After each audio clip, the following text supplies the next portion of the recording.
Sir Keir Starmer has been accused of creating a hostile environment on steroids as he continues to face backlash for language he used in his Island of Strangers speech. And the Prime Minister has been warned that the government's new immigration measures will fuel an exodus of migrant nurses. A survey of the Royal College of Nursing of 3,000 migrant nurses found more than 4 in 10 internationally educated nurses are planning to leave the country, with 40% of those saying immigration policies have impacted their decision. The situation is bad enough, but now the government's cruel measures could do great damage to key services, said Professor Nicola Ranger. Closing the care worker visa route and making migrant nursing staff wait longer to access vital benefits is the hostile environment on steroids. It comes as Downing Street said Sir Keir completely rejects suggestions that he echoed Enoch Powell in his speech on immigration. He stands by his word. Certainly, there is a theory that whoever firebombed his rented properties also shares concerns. A man has been arrested.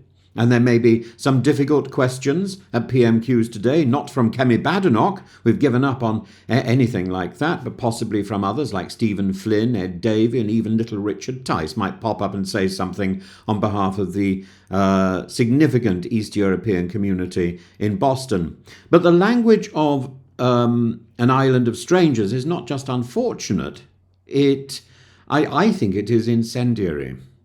And Keir Starmer might frame it as a plea for cohesion or orderly immigration, but it evokes a landscape not of civic order but of creeping suspicion. And the very vocabulary once used to justify the Windrush scandal, student visa purges, and NHS ID checks and A&E is conjured up by his use of that phrase. This isn't merely a tonal lapse, it's a structural policy shift, and we're watching a Labour government recalibrate the rhetoric of Theresa May's infamous hostile environment, not to dismantle it, but to digitise it, disguise it, and drag it into the age of AI and relocation. Take the plan to shift 12,000 civil service jobs out of London, saving £94 million in leases by 2032. It sounds frugal until you realise it's also a quiet purge. Civil servants forced to relocate to lose their London waiting may well opt out, leading to a brain drain from departments like the Home Office just as they become more accountable, remote and dislocated from the multiple metropole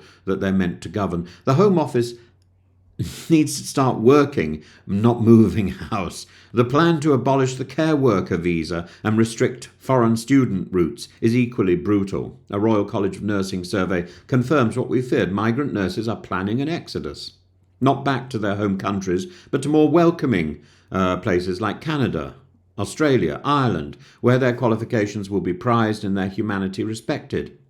This is more than just policy. It's an ecosystem of quiet cruelty. A hostile environment not merely on steroids, but also now in tailored suits with PowerPoint decks and AI tools nicknamed Humphrey after a character from, Prime Minister. Bureaucratic banter, masking bureaucratic violence. The problem is we've given people an opportunity to stay, and then there's a government knee-jerk response, and we suddenly say, no, you can't. Our word is no longer our bond. We don't keep our word. Welcome to the word of Britain 2025. It means nothing. And we mustn't ignore the chilling backdrop. Arson attacks on Keir Starmer's old properties, perhaps, as some speculate, motivated by the very extremism that toxic migration rhetoric can unleash. Same thing with Enoch Powell's speech. Within weeks of Enoch Powell opening his mouth and talking about the rivers of blood, there was violence on the streets. Now we're doing it quicker. A suspect has been arrested, and counter-terrorism officers are investigating links to hostile states or ideological vendetta. One might scoff at the idea that words provoke violence, but history teaches us otherwise. From Powell to populism, language has always preceded action, which brings me to Prime Minister's questions. One could hope for an intervention from Kemi Badenoch, but I think that's hoping for too much. This is somebody who, even if her script says so, her brain won't. But perhaps, I hope for something. Maybe even the great Nigel Farage, flushed with Reform UK's recent advances will pop up, and not to speak of climate denial or offshore trusts, but for once he will pop up and speak about the silent Polish or Lithuanian community in Clacton, or in the East Midlands, for those who pick our crops, who mend our roofs, who care, who staff our care homes, only to be treated like inconvenient statistical residue. Maybe Farage will be the one to call out that inhumanity, because they're plenty, or Richard Tice, or indeed Loki, Rupert Robert Arthur Lowe could stand up and as an independent MP, or their new addition. I can't remember what her name is, and that. Any one of these people could stand up and they could say, I was catapulted into office because of concerns about the migrant community. So let's express these concerns about how they're being how they're being attacked. Sarah Pochin, that's her name, Sarah Pochin. Put it, Labour sounds more like reform than reform. I thought she'd be in there somewhere. Sarah Pochin. It's self-damning statement, isn't it? If the party of Roy Jenkins is now mimicking Nigel Farage, then the rot has really set in, hasn't it? If the party of Jeremy Corbyn is now mimicking Nigel Farage, if Sarah Pochin, this new MP for Reform, who got him because a Labour MP proved himself to be a thug, Mike Amesbury proved himself to be a thug and hit a constituent. Well, I don't imagine that Sarah Pochin is going to hit a constituent. But maybe there'll be no difference very soon between Reform and Labour. Let's be quite candid. If Starmer's strategy is to parrot right-wing populism in hope of short-term electoral survival, he risks hollowing out the soul of Labour entirely. And that's not just poor politics, it's poor morality.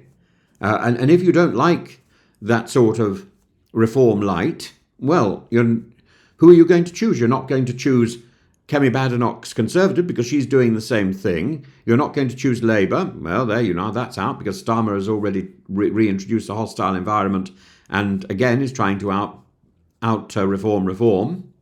You're not going to choose Reform. The only options really are the Lib Dems or the Greens. Well, there you are.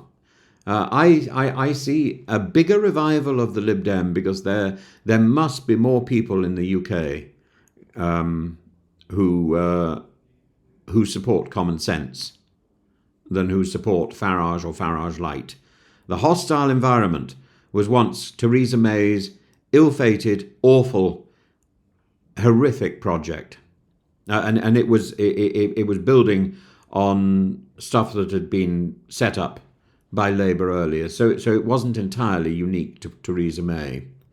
But if Labour is not careful, it will become this brutality again will become Sir Keir Starmer's legacy. More nurses leaving, more students afraid, a Home Office already beyond scrutiny, soon not even geographically identifiable. The firebombs may be condemned, but the policy firestorm is still self-inflicted, and will guarantee Labour's defeat at the next election.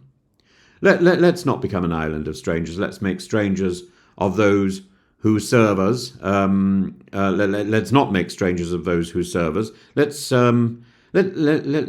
make strangers our welcome guests. Let's remember that the word xenos is not only the word for stranger, but is also the word for guest.